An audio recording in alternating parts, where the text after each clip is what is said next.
My Voice provides those with lived experience in homelessness, addiction, mental and behavioral health struggles, and domestic violence with a platform to tell their story in their words.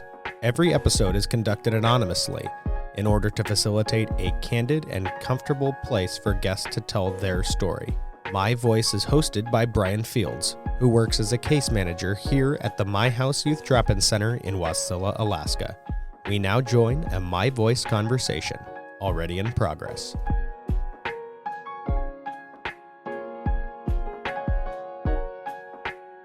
Anyway, I was couch hopping, didn't want to go back to my house, wouldn't even walk in the building.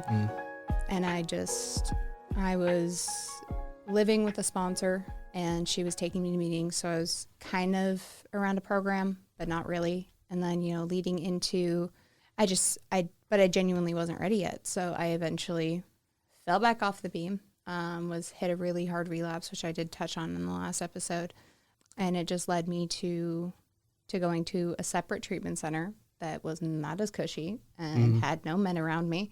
And I was able to focus on what I needed to know. I was finally ready. I was finally just willing to do anything and everything I could to not have to drink over it, to not have to want to end up back in a hospital. And at this point, I had gotten in contact with My House again, and they, again, that tough love helped get me to where I needed to be. I went into the Dina Okoye program in Anchorage, and they helped me immensely. I graduated their program. They got me on the right track. I went to True North outpatient. I did good for a minute there, and then I struggled with my wanting to do things my way and have people listen to me my way. Yeah. And I had a bit of a slip. I ended up left their housing program for 2 weeks, but I still maintained going to my classes and my appointments and everything like that. So then I was able to go back to that. So progress, not perfection at that point. And then I did graduate out of their program last January. And I was able to get into an apartment. I had a good job where I was close to where I lived. I worked at a little thrift shop that was super fun for me. Yeah. Until it wasn't. And, I didn't know how to handle really doing well. Like for the first time in my life, I was doing all of the right things and I still felt terrible inside. Like for whatever reason, I couldn't figure it out at the time. And because I was like, I'm doing all the things. I'm checking all the boxes. Why isn't the happy box being checked? Right. And that, of course, led to yet another relapse. And the big thing to remember is relapse is a part of a lot of people's story. There is a potential, and I've met people who do not have it a part of their story, and that is the goal. However, it is not a shameful thing if that is a part of your story. It's just as long as you keep coming back and you keep trying. Now we're at the update version, right? And so you graduated, you're doing all the things. Now that you've had time to look back on it, what was the part about success that was so heavy for you? I at the time, I didn't believe I deserved it. That was the underlying subconscious. Like, I could tell myself day in and day out, like, I've earned this, I've worked so hard for this, but I didn't feel like to my core that I deserved it and that something was going to take it away. Right. It was going to be gone anyway. And then my self-sabotage thinking kicked in and, well, I can just do this here, or I can just, never stay home and stop taking care of my mental health. And then from mental health, it just spiraled into a lot of different other things. And, I just started focusing on all the wrong things because it was a distraction from how I was feeling inside. Yeah, I could so relate to that and all of that, feeling as if I wasn't enough. I think there was so much, for me too, there was so much fear wrapped around that. And I think this really speaks to the parts of what you were talking about relapse being a part of people's stories too, is sometimes there's other circumstances why, I've seen people give up on people that relapse, right? And all of those things. And there's other circumstances and sometimes you just get so afraid that you're going to fail that you make yourself fail. Literally where I was at. It was every day. I was just like, for a hot minute, it was like I was gripping my seat. Like, I can't do anything wrong today. Yeah. I was so scared. Yeah. Just let me sit on my hands and then everything's going to be fine. And and fear will make people do crazy things because rational you sitting here today would say, yeah, that's not a good idea. Yeah. Right. But when you're immersed in those feelings, all of that is out the window, and it's just, how do I make this go away? Yeah. And it's so easy to revert back to what you've known your whole life, what you're comfortable with, and what has worked for you before, right? It was quick and easy. Exactly, exactly. Okay, so we got to that point. We reverted back and we slipped. And what take me down what that looked like? When I slipped, it was my mom, who had been gone for 11 years, had come back to state. I stayed sober through that, except I didn't actually address the feelings that I had behind it. And then I was spending a lot of time just not at home. I was around people who were in active addiction, and I was trying to fix them because I had all of 6 months sobriety. So, I was going to get them on the beam myself. When I didn't have the solution. I wasn't practicing a program, and I was trying to play God, essentially, because if I could fix them, then that means that I'm okay. Right.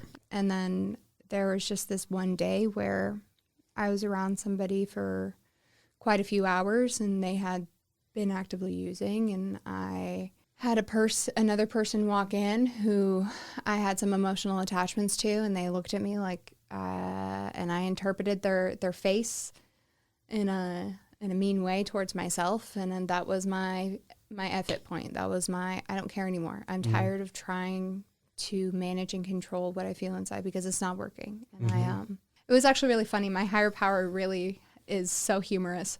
So I drove to the liquor store at Three Bears. I locked myself out of my car as I'm like running. I was so angry. And that was like, it's crazy to me now. Like, I was so angry over what? Like, I don't even remember. Fast and furious, flying in this parking lot, slammed my door, locked my car keys in the car, but I had my wallet and my phone. So I was like, well, I'm here anyway. That was my higher power being like, hey, think about this. Yeah. Hey, just stop. Stop. Like, let's look Pause, at this. Pause. Yeah. And I was like, nope. I made my decision. I went and I picked up what I used to pick up, and I went and sat at the picnic table outside of the Three Bears by the porta potties. And I was like, real good company there. This living it, just doing my best life. Yeah. And everybody in my life had known that I was trying to be sober, and I actively avoided talking to people that I knew would be like, bro, what are you doing? I tried to hit up people I haven't spoken to in months, maybe years. And, eventually I did find a person that I communicated with and who I had been taking a lot of space from, because every time we would see each other, we would drink, and we would just get as drunk as possible. I ended up going to her house. I took a cab. I did the safely thing. I got my keys out of the car. The cab took me to her house, and then I actually ended up getting a call from one of my really close friends now in the program, and he was like, "What are you doing?" I was like, "Nothing great." And he was like, "You should go to a meeting. I'll come get you." And I was like, maybe later. And maybe, I don't know. My schedule's really booked up right now. But it's the shame. It's the guilt, of Yeah. not wanting to walk into a place where people like, I had 6 months and 6 days to this point. And I was like, I just got my coin a week ago. Like, I can't do this. And, he just kept texting me, and he just kept checking up on me. And this was when one of the local recovery places here had midnight meetings going on. He was like, Odessa, I really want you to come to a meeting with me. I'll come get you right now. Like, please just don't drink anymore. Don't do this to yourself. You are worth sobriety. Like, and he was just reminding me of that. And my phone was maybe at like 3%. We were all sitting around a fire getting messed up, and I had made that choice. And I texted him. I was like, please come get me. This is the address. And then my phone died. So I didn't even know if he was on his way. Oh, I was man. like, this is God. Like, just giving it to you, dude. Like, I can't do this. Take the wheel. Literally. And, he showed up. He did. And he took me to that meeting, and he and, some other people I'd become close with, they just stayed with me. And I actually ended up hitting one of the meeting halls. I literally was so angry. There was this person who was talking about God, and I was just so spiritually unfit and resentful that I walked out of the meeting. The guy who took me to the meeting walked after me. I was yelling at him about God. He's a very faithful believer. And then I ended up punching High Noon's door. Nice. And then sat by this garbage thing right next to the brown jug, but behind it, and cried about my mom. And I was like, oh, that's the underlying issue. Okay. Yeah.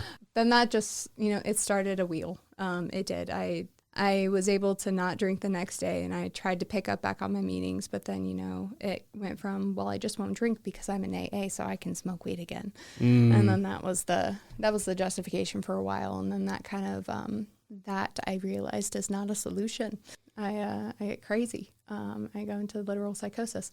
As these things, they happen, what they say in the rooms is, you pick up where you left off, and that was just a truth for me. It might not have been so with my drinking as far as much as I was, but I was binge drinking, and very quickly I was not going to work. I was showing up late, and I lived 3 minutes away. There was no reason I could have walked, and I should have been on time. There was no reason I should have been late, but I couldn't. There was no part of me that wanted to or could do anything to actually take care of myself. So I just stopped, and, I spiraled quite a bit, and it wasn't great. But eventually somewhere in there, I had gotten a call from a person who I had gotten close to, who was in a treatment center. I had been all of maybe 10 minutes awake from my last drunk. A thing that we do when we're in addiction or newly in recovery is we like to latch on to people to make us feel better, because, close relationships, whatever that looks like for you, is the release of oxytocin. It's a release of all the feel-good chemicals. And if they want me, or if they want to be around me, I must be good enough somewhat. So that person called me. I went, and they were like, hey, I need you to come pick me up from this treatment center. And I was like, that's a great idea, in my 20 minutes of hungover. And it was not a great idea. It was not. Yeah. Anyway, we jumped very quickly into a unhealthy relationship, and we had been living together. I got evicted as a result of my drinking and not going to work and not doing what I needed to do. Lost my job, et cetera, et cetera. So he might have moved in with me, but we very quickly had to leave anyway. So I moved in with him onto a farm where he was working, that he got a job at. He got a job at? Yeah. My mama done told me how to talk right in Texas, but it comes out sometimes. Sorry. That was awesome. But yeah, I went and stayed with him while he was working on there, but I just, it was not good. And, so I decided, I had a friend who had been in the program. I met her when I first was in the program being my house. She had also gotten sober through AA, and me and her are actually quite close now. She was very much with me through a lot of my stuff. And she just suggested to me, she was like, hey, you should go back to the office. Hey, you should go back to my house. You should go talk to them. You should go say hi. You should go check in. I don't know, I had gotten into a really bad fight one day with my partner at the time, and we decided that I would go, because she had to go pick up mail. And I was like, well, we're here. I might as well go inside. I just sat down and I just word vomited all of the things, if you remember that. I do remember that. Yeah. I do remember that. And I remember, it seemed like, did you come before that too? Like you were like peeking around? Yeah, but I wasn't telling you guys what was going on with me. See, I remember, if I remember correctly, I remember seeing you a couple of times with that person. Just kind of, but you weren't like really talking to anybody. And I thought that was strange, because I was like, man, she's kind of, she like engages with us, but no, I remember you guys. I thought you guys hated me. I was so scared. Yeah. Yeah. Okay. So then, you came in and you word vomited on me. And to any client here, I really want you to hear that anytime we make hard decisions and we give you we set boundaries with you, and we tell you no, or you can't do that, we never do that, because it's never personal, I guess is what I want you to hear from that. We won't only hear, all we want is what is best for you. And sometimes, as much as we love all of our clients and as much as we want to help all of our clients, sometimes we're not the spot to do that. Yeah. And sometimes we have to let you go, just like a parent would, to go and figure those things out. And so if there's any client thinking about coming back, just know that you're always welcome. The only requirement ever in my house history, just even a slight willingness, right? Even the first time you came into my house, right? They didn't ask you for a bunch of stuff. They just wanted some type of willingness, right? The opportunities that we give are based on that, and that's all that we want. And so if you're ready to make a change, even if, whatever circumstances happen that you fell out with my house, You are welcome here, and we want you here, and we want you to be successful. That was what I realized, coming back. It was, so that first day, you're like, I really think that you should, come back and check in. I think you gave me an application to work on. I think it got folded up in my car somewhere. Yep. Within a couple weeks, maybe less, maybe more. That time frame's a little foggy in my head. Mm-hmm. I ended up coming back and I put in that application and I was like, I can't do this anymore. I can't keep trying to stay where I'm at. It's not good for me. And I remember us sitting down doing the application together, and then I wrote out, if you are a person that comes back, you do get to write out like a little, like what's going to be different. And I think that's really healthy. Like mm-hmm. I really do. Mm-hmm. 'Cause it just shows that willingness and accountability. Right. Mm-hmm. And that was the biggest change that I had seen in you when you did come back and you finally sat down. It wasn't anybody else's fault, right? Even the situation that you were currently in, you kept telling me like, I know I'm not supposed to be here. I know this isn't how this should be. And that was so huge for me to hear that, because it really spoke to, although you've struggled over this year, there's still work being done, right? Because people can go their entire lives without having that sort of insight. You know what I mean? And that, for me, when I was sitting there, I was just like, wow. And then I blew you guys up. Like, please let me in. Yeah. Dude, I needed to be out of there. And, I was very, very grateful that you guys were willing to let me back. And then just being able to finally be where I was, both mentally, willingly, whatever, where I was. It's just like all the things kind of clicked for me. I finally had that aha moment, I guess you could call it, where it just kind of, it was like my first night in there and I could breathe again for the first time in weeks. This is what I needed. And this is what I need while I do what I need to do to give this to myself. Yeah. Because I don't have to have another person to give this to me. I did this before, but I want to appreciate it next time. I want to figure out how I can do it for me. Yeah. And you guys have just been there for me from that point. And it's just been... Right. You asked me to buy house feed. Yeah, I sure was crazy. did. Yeah. And I did not expect that at all. Not even a little bit. But yeah, that was a test, honestly. I knew it was. Yeah, gotcha. Yeah, it was a test because I think you are a very, very intelligent young lady, and I think that you have a lot to offer this community, especially the youth in this community. And I wanted to see how you would do, and I really was hoping to spark. I knew you had an interest, but I was hoping to spark like a fire. You did. It worked. Yeah, yeah, it definitely did. That's so awesome. Because I finally had that opportunity to see, like, I can do this, and I can do this, and I can do it well. And it's not, like, because I always had, like, that underlying of, like, what if I'm not good at this, or what if I suck, or what if they hate me? And I got to walk through that, and I got to, it was just really cool. I really loved my experience while doing that. That's super awesome. A lot of growth. Both finding your spiritual, whatever that is. I don't care if it's Buddha. I don't care if it's Yoda. I don't care who it is. Find whatever you need to believe in yourself, and then allow yourself to believe in yourself. Allow yourself to trust that if somebody's telling you you can do it, you can. Yeah. Don't believe the little voice in the back of your head. That's fear. Yeah. That's not going to get you to where you need to be. At the end of the day, boring lives are a lot funner. They really are. Yeah. I love just going home and listening to a podcast or an audiobook and then just going to bed versus just doing the way that I used to do. I don't have to do that today. So right. And you don't have to wake up with the shame and the regret and all of those different things. I think the big thing that I took from, this update version of your story, and which was a good reminder for me, and I think it's a good reminder for anybody in recovery, is we can't just go through the motions. Yeah. Right. If you do the bare minimum and continue to show up, the things they'll happen, and you'll get stuff, and all of that will look really cool from the outside.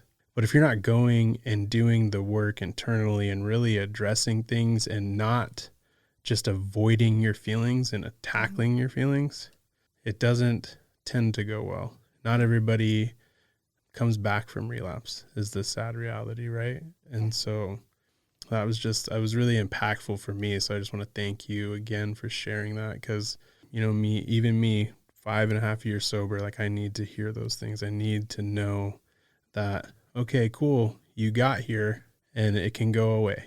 Anyways, all right. Well, I'm very proud of you. And Thanks. I appreciate you, Bryan. I appreciate you so much, dude. Yeah, absolutely. Thank you for listening to today's episode of My Voice. For local services here at my house, please call 373-4357. That's 373-HELP.